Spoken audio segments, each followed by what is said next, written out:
Bonjour, bonsoir, bienvenue sur ma chaîne YouTube. Je m'appelle Marinette, je suis doctorante en médecine et passionnée de psychologie. Aujourd'hui, j'aimerais qu'on parle de l'estime de soi. La dernière fois, nous avons parlé de la confiance en soi et je vous ai expliqué que l'un des éléments qui compose la confiance en soi, c'est l'estime de soi. L'estime de soi, c'est la valeur qu'on pose sur soi-même. C'est-à-dire que tu t'évalues et tu décides, moi, je vaux ceci ou je vaux cela. Si tu décides que tu as de la valeur, que que tu mérites d'être aimé, d'être traité et que tu mérites le meilleur, alors tu as une haute estime de toi-même. Si tu décides que non, tu ne vaux rien, tu ne mérites pas l'amour, tu ne mérites pas la réussite, tu ne mérites rien, alors tu as une mauvaise estime de toi. Quelqu'un qui a une bonne estime de soi va se reconnaître de la manière suivante.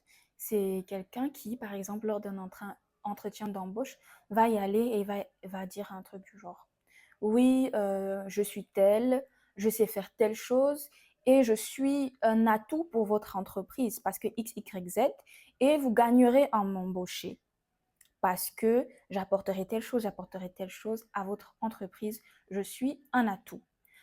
De l'autre côté, quelqu'un qui a une basse estime de lui-même, il va peut-être venir à l'entretien d'embauche en mode ouais, s'il vous plaît, embauchez-moi, euh, pardon. C'est-à-dire, il ne va pas être en train d'exposer sa valeur parce qu'il ne pense pas qu'il en a. Il ne pense pas en avoir.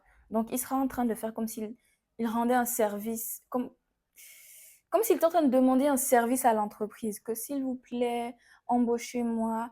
Si vous êtes le recruteur et que vous avez deux personnes, l'une qui est en train de vous proposer des compétences, vous proposer des atouts et qui se dit justement un atout pour l'entreprise et qui vous promet de rendre l'entreprise meilleure, etc., de venir avec des idées, des compétences, face à quelqu'un qui veut juste, s'il vous plaît, embauchez-moi.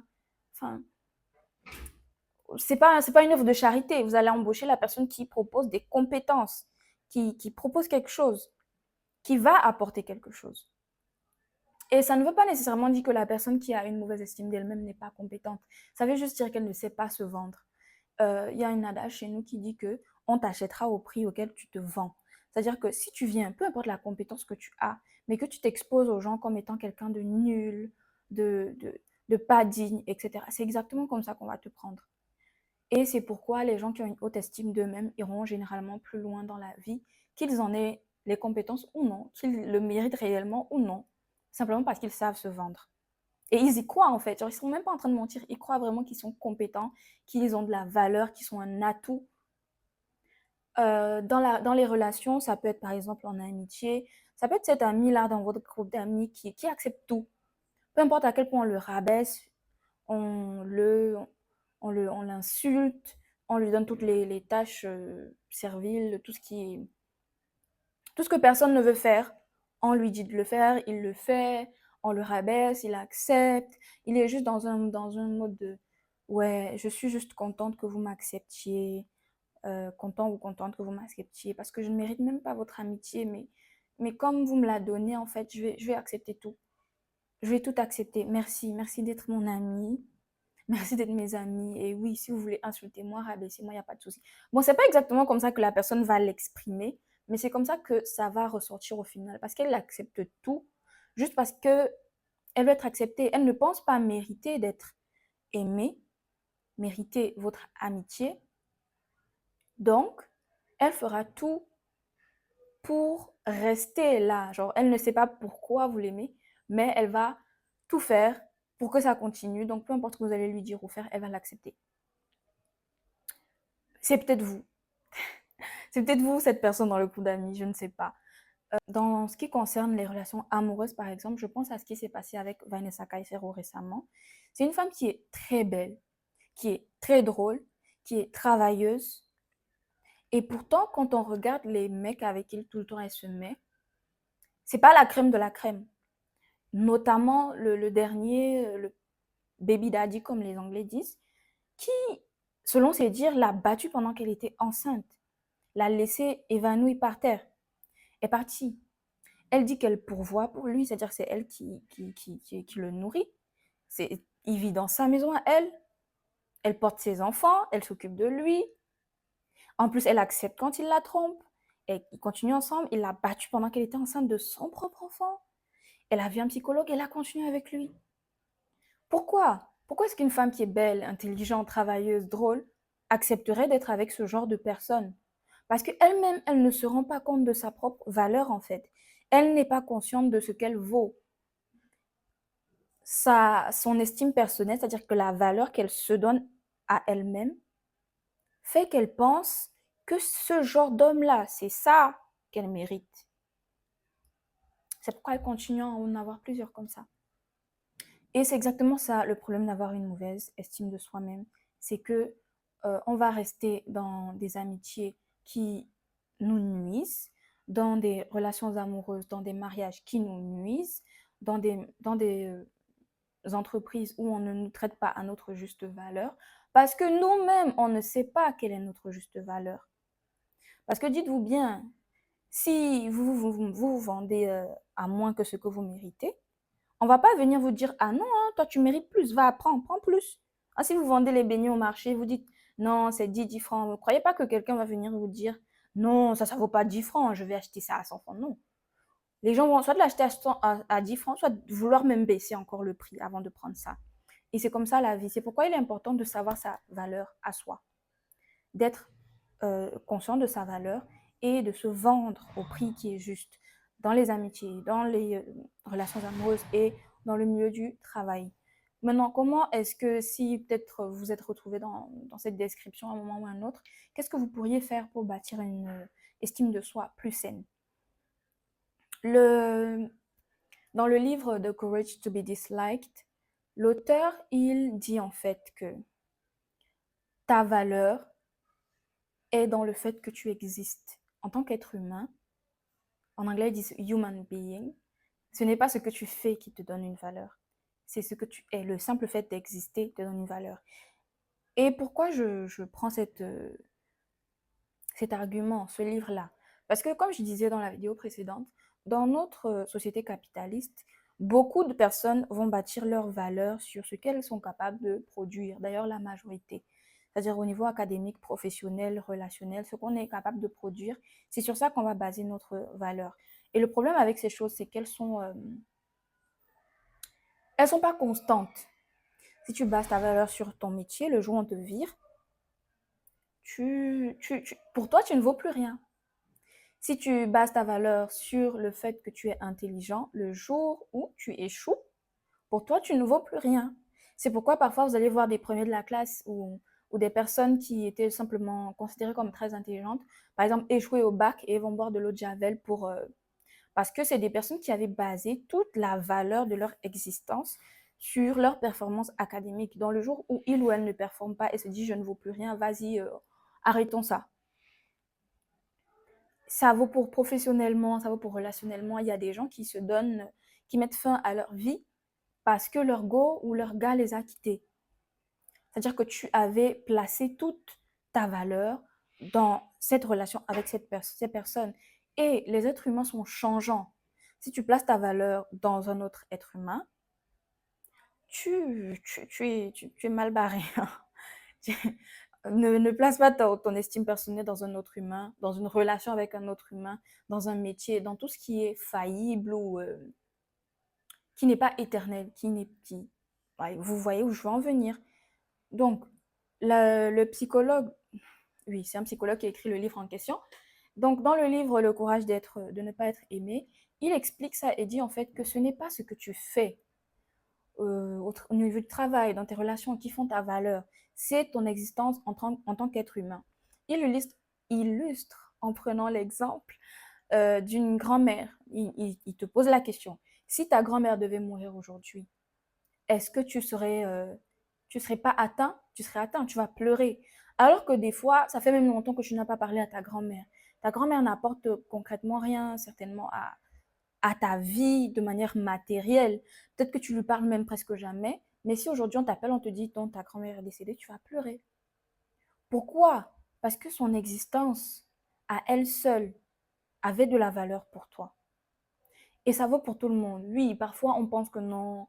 Il y a vraiment des personnes qui pensent que personne les aime et que si elles devaient disparaître, ça ne ferait rien à personne. Et c'est faux. Il y a toujours quelqu'un qui serait triste si vous deviez disparaître, même si c'est juste ton chat ou ton chien. Donc, juste pour ça, tu as de la valeur sans faire quoi que ce soit. Et le danger de ce mode de pensée-là, c'est justement ce qui se passe dans certaines sociétés européennes où, quand des personnes vieillissent, on les envoie dans des maisons de retraite parce qu'elles sont considérées comme inutiles désormais du point de vue du capitalisme, de ce qu'elles ne produisent plus rien matériellement. Donc ça, c'est un autre sujet pour une autre vidéo. Mais oui, donc ce qu'on tire donc de ce livre, Le courage de ne pas être aimé, c'est que ta valeur, elle ne se base pas sur ce que tu produis, elle se base sur le fait que tu es un être humain et que tu existes. Aussi longtemps que tu existes, tu as de la valeur.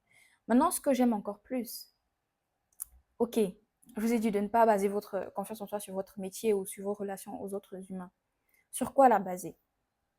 Il faut la baser sur quelque chose qui est éternel, qui ne change pas, qui est éternel, qui ne change pas, qui ne changera jamais, et quelque chose qui a un réel amour pour vous, et idéalement, celui qui vous a créé. Pourquoi? L'iPhone, qui a décidé de la valeur de l'iPhone? C'est son créateur. Nous tous, on achète ça et tout, alors qu'on trouve ça cher, mais tant que son créateur n'a pas décidé que ça vaut moins que ce que ça vaut, ça continue à valoir ce que ça vaut. Achetez, n'achetez pas, l'iPhone vaut ce qu'il vaut. Parce que son créateur en a décidé ainsi. Et ça vaut pour toi et moi. Ta valeur, ma valeur, ton estime de soi, tu dois la baser dans ce que ton créateur pense de toi. Dans la religion chrétienne, on dit qu'on a été créé à l'image de Dieu. À quel point est-ce que... Mais tu es là en fait, tu as été créé à l'image de Dieu. Donc, ton estime de toi, imagine tu bâtis ton estime de toi sur ça. Imagine ta valeur en tant que image de Dieu. Et pour les chrétiens, tu n'es pas que l'image de Dieu, tu es fils ou fille de Dieu. C'est-à-dire que c'est high en fait, c'est incroyable. Donc si tu bâtis ton estime de toi-même sur le fait que tu as été créé à l'image de Dieu, que tu es un enfant de Dieu, que Dieu t'aime parce qu'il dit tu as de la valeur, tu as du prix à mes yeux et je t'aime. Si Dieu dit que tu as de la valeur, qui es-tu toi? Celui qui t'a créé dit que tu as de la valeur. Qui es-tu pour décider que tu n'en as pas?